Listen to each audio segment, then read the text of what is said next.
আসসালামু আলাইকুম। আশা করি আপনারা সবাই অনেক ভালো আছেন। আজকে খুবই সুন্দর একটা ভিডিও শেয়ার করব। সেদিন আমরা গিয়েছিলাম সোফা কেনার জন্য। তো আমরা বিকেলের দিকে বের হয়েছিলাম। আর আমরা যেহেতু বেলজিয়ামের একটা গ্রাম সাইডে থাকি, তো এর কারণে আমরা সবসময় যখন বাসা থেকে বের হই এত সুন্দর ভিউগুলো দেখতে পাই। আর এখন যেহেতু সামার টাইম, এর কারণে ভিউটা দেখতে আরও বেশি ভালো লাগে। উপরে নীল আকাশ আর নিচে হচ্ছে সবুজ ঘাস। আর বেলজিয়ামের গ্রামের বাড়িগুলো দেখতে এত সুন্দর, মানে দেখলেও মন ভরে না। তো যাই হোক, এখানে আমরা চলে আসছি একটা সোফা কেনার জন্য। আসলে আমার সোফাটা ভেঙে গিয়েছে, এর কারণে ভাবলাম যে এবার একটা মজবুত দেখে ভালো দেখে সোফা কিনবো। আর এখানে শুধু সোফাই বিক্রি করা হয়।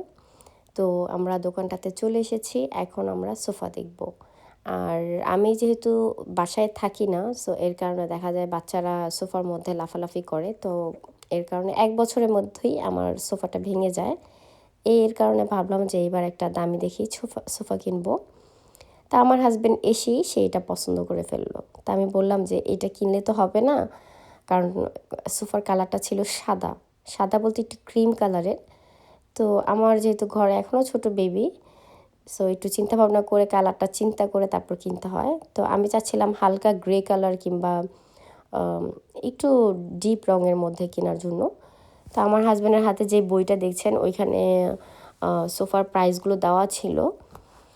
তো উনি আমাদেরকে বললো যে আপনারা ঘুরে ঘুরে দেখুন। আর যেহেতু এখন বেলজিয়ামে ভ্যাকেশন চলতেছে, প্রত্যেকটা দোকানে কিন্তু সেল চলতেছে, প্লাস হচ্ছে মানে একদমই মানুষ ছিল না। তো যাই হোক, এই সোফাটাও তারা পছন্দ করলো। আমার আসলে বলতে গেলে একটা সোফাও পছন্দ হচ্ছিল না। তো এটা ছিল অন্য আরেক দিন।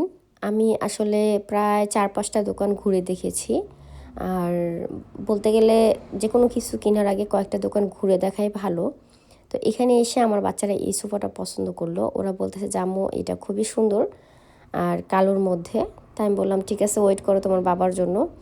কারণ এখন দেখা যায় যে আমার হাজব্যান্ড ঘরের জিনিসপত্র কেনার সময় মানে বেশ শখ করেই কিনে। আগে তেমন একটা ইন্টারেস্ট দেখাতো না, বাট এখন কোনো একটা জিনিস কিনতে গেলে বলে যে এইটা সুন্দর, এইটা নাও, কিংবা ওইটার কালারটা সুন্দর, ওইটা নাও। তো আসলে হাজব্যান্ডরা যখন আসলে মানে ঘরের একটা জিনিস কেনার সময় একটা মন্তব্য দেয়, তখন কিন্তু খুবই ভালো লাগে। তো যাই হোক, সে গাড়ি পার্কিং করে চলে আসছে। এখন হচ্ছে আমরা দেখাচ্ছি যে এই সোফাটা আমাদের পছন্দ হয়েছে।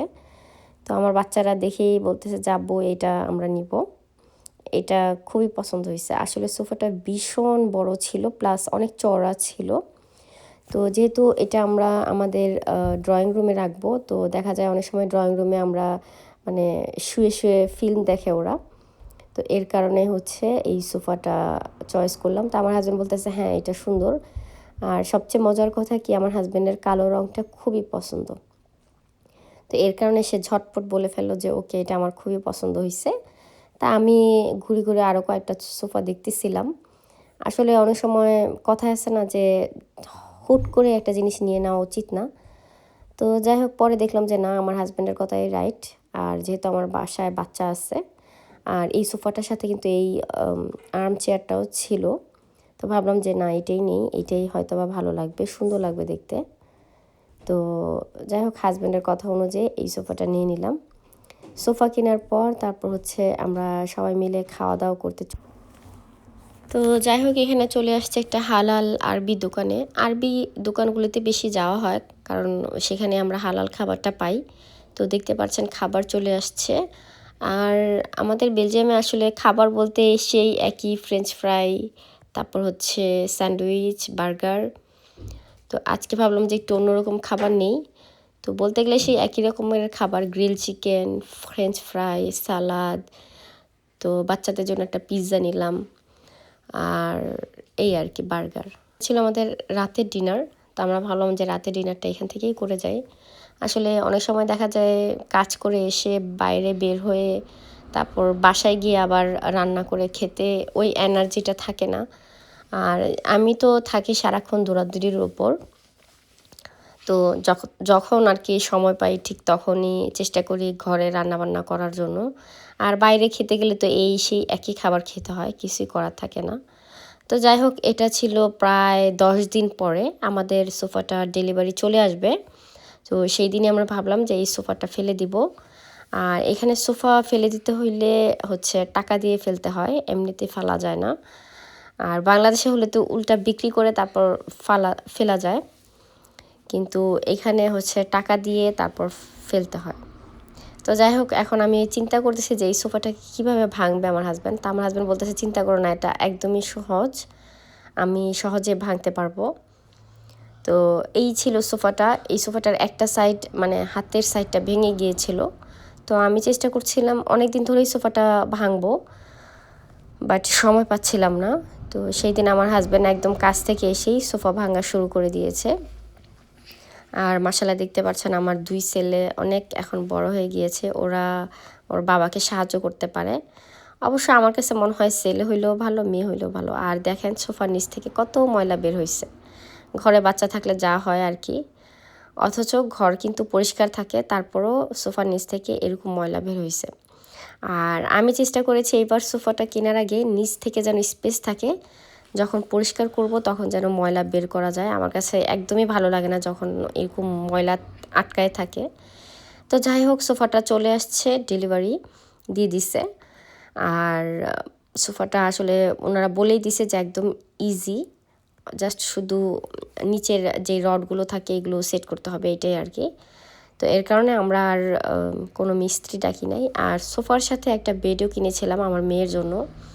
আমার মেয়ে বলল যে মামা আমি একা একা ঘুমাবো, কিন্তু সে আমাকে দিয়ে খাট কিনাইছে ঠিকই, বাট সে এখন ঘুমায় না। সে এখনও আমার পাশে ঘুমায়।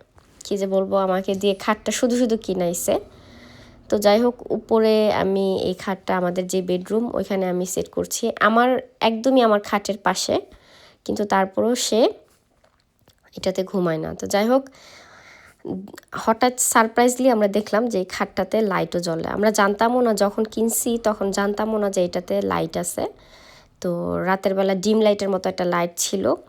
তো ওপর থেকে আমরা গিয়ে খাটটা সেট করে আসছি আমাদের বেডরুমে। এবার হচ্ছে নিচে এসে আমরা আবারও সোফাটা সেট করি, তারপর ঘর পরিষ্কার করে একদম পরিষ্কার করে ক্লিন করে তারপর হচ্ছে আমরা সোফাটাতে বসি সবাই মিলে।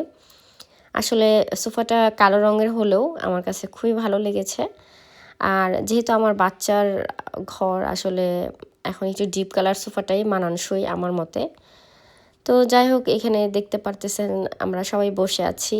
আর এই যে এক সাইডে হচ্ছে চেয়ারটা রাখছি, মানে আপাতত আমি আসলে ঘরের জন্য এখনও বেশি সিম্পল কিছু কিনি নাই। আর এই বাসায় আসছি প্রায় 1.5 বছরের মতো হয়ে গেছে।